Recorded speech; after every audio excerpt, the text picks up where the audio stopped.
asked to solve for x and calculate the area of each triangle below. And so let's see here. We got a couple of things. I guess I'll just start with solving for x here. For the first one here, I see that I have three sides, which immediately I know from practice that I can't use the law of sines because I have no opposite side and opposite angle to help me. So to do this, I'm going to use the law of cosines instead, and I'm going to set it up where 6 squared is the opposite side, 8 and 10 are like my A and B,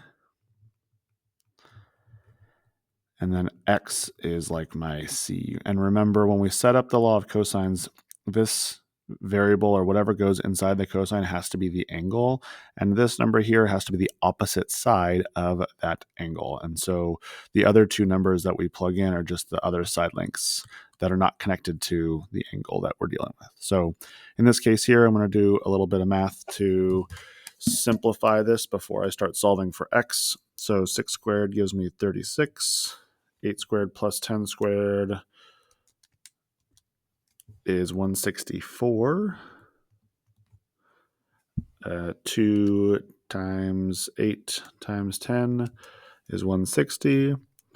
As I'm doing these, I realize I could probably do them in my head, but I already have the calculator out. So again, when I do the law of cosines, I think it's always helpful to kind of simplify these things first, because then what I'm going to do is I'm going to subtract 164 from both sides, and 36 minus 164 is negative 128 equals negative 160 cosine of x. And now, just as a heads up, and maybe something that you'll notice with lots of practice, is that my next step is to be dividing both sides by whatever this is, which in this case is negative 160.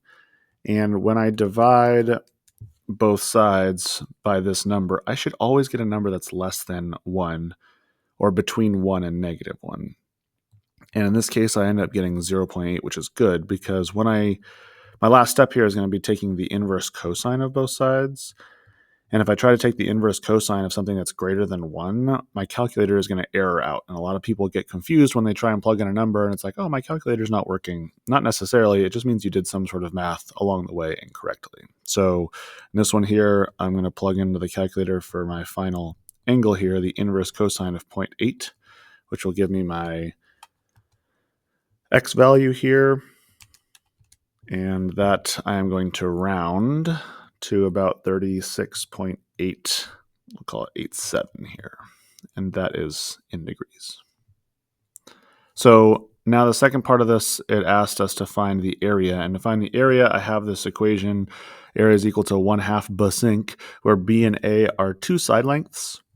And sine of C, the C value is the angle in between them. So my equation here for area, it's going to get a little messy here, 1/2 10 times 8 times sine of, and this is a rounded answer, so my answer is going to be a little bit off. But when I plug this into a calculator, times 8 times sine of 36.87, I should get about 24. And I bet you if I didn't round anything, it would probably give me the exact value of 24. But in this case here, we have our x value of 36.87 and the area of 24.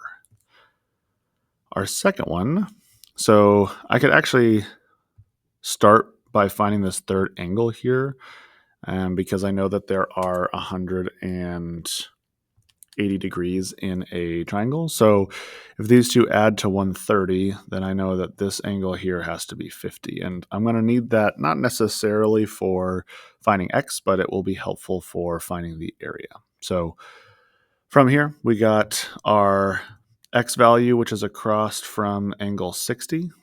And we also have angle 70 across from 28. So that means I can use the law of sines. 28 over sine of 70 equals x over sine of 60. And I'm going to multiply the sine of 60 over to the other side.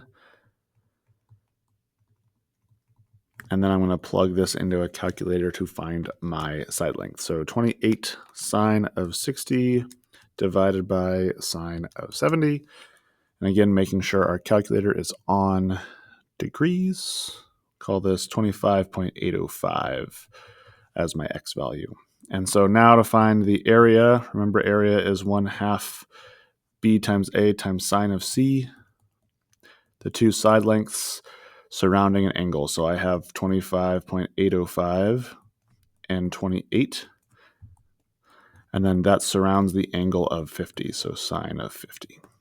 And now I'm just going to plug that into a calculator. So 25.805 times 28 times sine of 50. That should give me my area of about, because this is a rounded answer, 276.749.